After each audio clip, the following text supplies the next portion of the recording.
Hello friend, मेरा नाम सत्यम Kumar Photoshop editor है। आप मेरे चैनल को सब्सक्राइब करेंगे, आपको बहुत सारे फोटोशॉप ट्यूटोरियल मिलेंगे। Thank you for watching and subscribe. Here, we can of course create a selection around the black area to isolate it, but I like working with vectors better because they give you smaller file sizes and they're easier to edit. So we're going to create a vector around the frame. So I'm going to press Z on the keyboard. We're going to isolate, not letting go of it. So we're going to zoom in to the corner here and release the Z key. It'll bring me back to the pen tool, which I had selected. Make sure that you have shape on the options. Disable the one on the top by clicking on this eye icon, and the one on the bottom here, I'm going to clip to the shape below it. So with that layer selected, I'm going to press Control Alt G, Command Option G on the Mac. Then I'm going to enable the layer right above that, and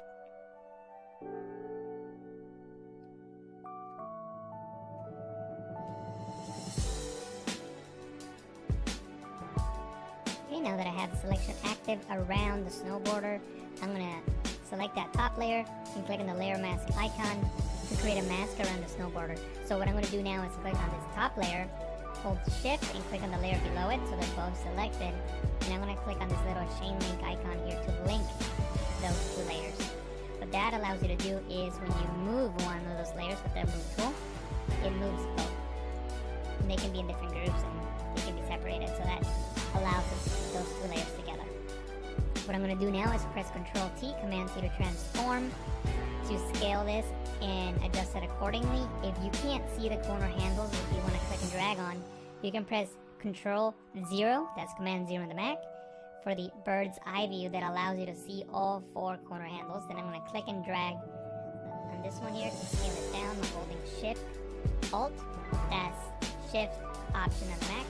Now at this point, we can go back and adjust the layer mask if we need to. So I'm going to zoom in just so we can see the areas that we need to work on. So we need to work on this area and then the blue outline around her body. So we can adjust that by clicking on the layer mask in the properties panel. You can click on mask edge. If you don't see the properties panel, you can go into window, properties, click on mask edge, and then maybe shift the edge with a negative value and see how that's adjusted. So and keep adjusting it and making sure that that line is gone, but we don't lose any detail that we want to keep. Also, with this brush selected, I can click and drag here on the hair, and hopefully we'll get a better selection. Actually, now it didn't do that good of a job here, so I'm just gonna leave it like this for now, and then I can come back with the brush tool and fix that in a moment. So I'm gonna press OK, click on the brush tool, paint with white in areas that I want to keep. So I'm just gonna paint with white in these areas here. And leave it as is.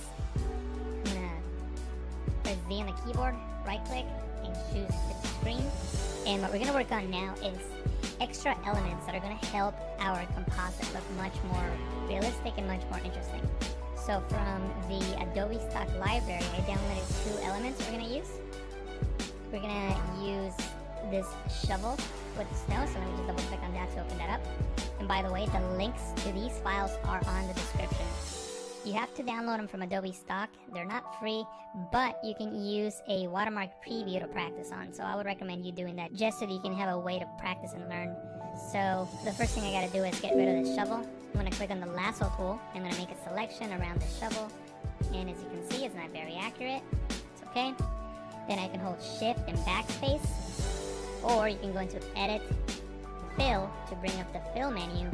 Under Contents, choose Content Aware and press OK. And Photoshop will fill in those pixels and make the shovel disappear. I'm going to press Ctrl D, Command D on the Mac to deselect.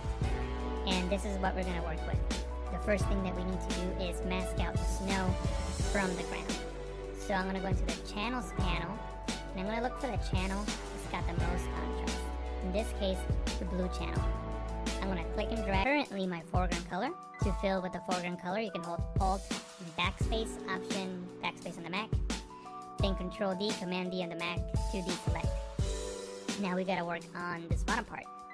There's a feature in Photoshop called Apply Image. If you go into Image, Apply Image, what Apply Image allows you to do is to take an image and apply it onto itself using a blend mode. In this case, we're taking the blue copy, applying the screen blend mode onto itself. So notice what happens here on the snow on the edge. It essentially turns white, which is what we want.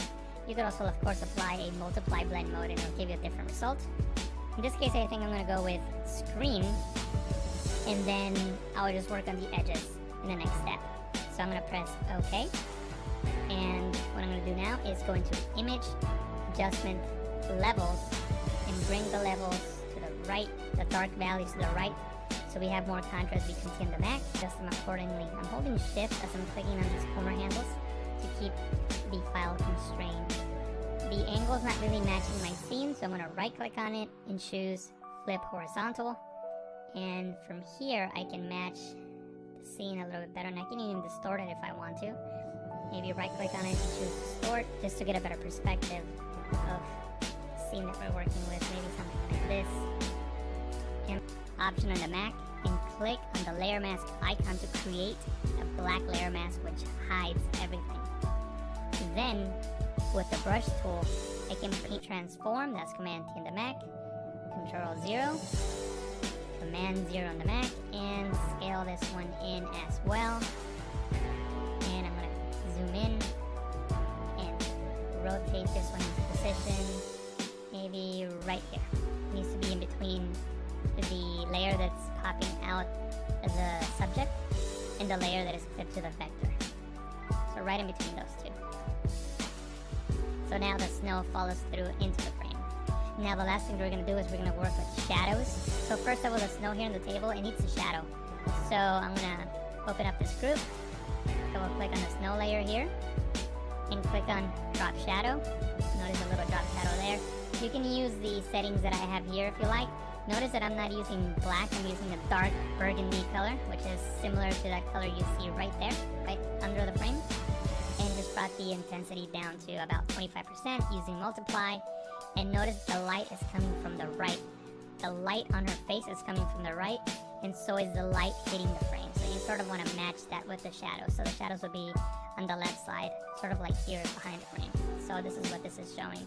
So if I were to bring it up to 100%, this is what that looks like. Obviously that's too much, so leave it at about 25% or so.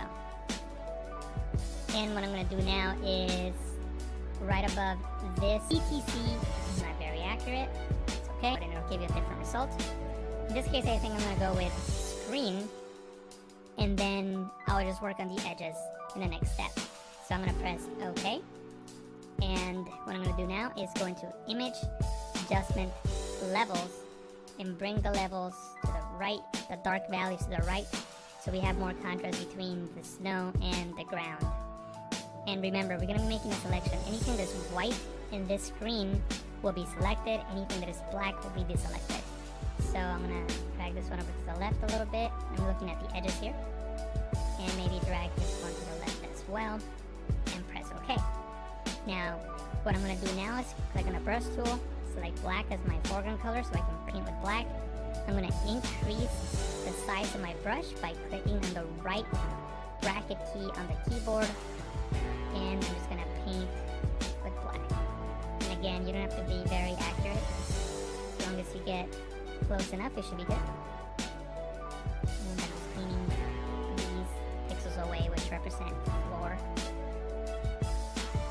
And once again, I'm going to go into image, adjust. I'm going to press V on the keyboard, right click, fit to screen. Then I'm going to press V on the keyboard to get the move tool, and maybe I can move it around if I need to. And I'm going to click on the new group icon to create a new group. I'm going to click and drag this snow layer in there. I'm going to collapse it, and now it's in that group. Next, I'm going to hold Alt, Option on the Mac, and click on the layer mask icon to create a black layer mask which hides everything. Then, with the brush tool, I can paint with white the size of my brush. So I'm just painting with white, just bringing in some of that snow.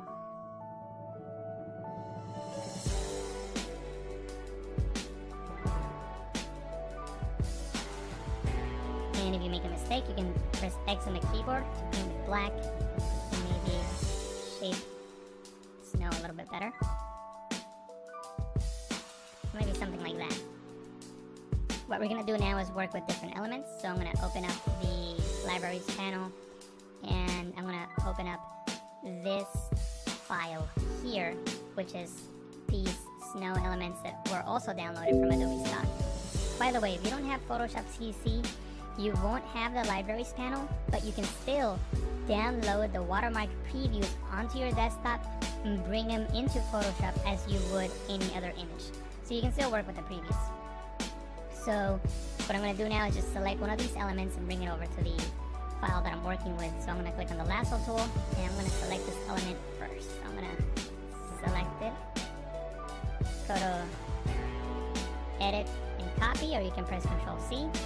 I'm going to deselect that element, Ctrl D, Command D on the Mac, go back into the file that we're working with, and I'm going to paste it here, Ctrl V, Command V on the Mac, and there it is. As you can see, the color of the shape really doesn't matter, so I'm just going to make it red just so that you can see it. There it is, red. What I'm going to do now is enable the layer for the snow border. I'm going to click and drag her up to the top of the layers panel, and I'm also going to double tap here on the zoom tool just so we can see the image at 100%. And actually, now that I'm looking at it at 100%, I'm actually going to right click on it and choose fit on screen so that I can see the entire composition. Then I'm going to press Ctrl J, Command J on the Mac to duplicate. So now I have two copies.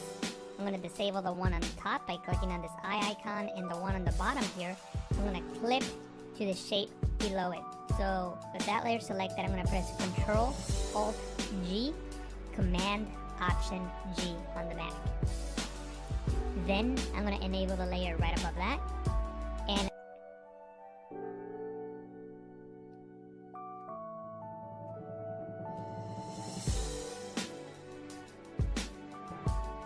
okay, now that I have the selection active around the snow border, I'm going to select that top layer and click on the layer mask icon to create a mask around the snow border. So what I'm going to do now is click on this top layer, hold shift and click on the layer below it so they're both selected, and I'm going to click on this little chain link icon here to link those two layers. What that allows you to do is when you move one of those layers with the move tool, it moves both. And they can be in different groups and they can be separated, so that allows us to put those two layers together. What I'm going to do now is press Ctrl T, Command T to transform, to scale this and adjust it accordingly. If you can't see the corner handles that you want to click and drag on, you can press Ctrl 0, that's Command 0 on the Mac, for the bird's eye view that allows you to see all four corner handles. Then I'm going to click and drag on this one here to scale it down by holding Shift, Alt, that's Shift, Option on the Mac. Now at this point, we can go back and adjust the layer mask if we need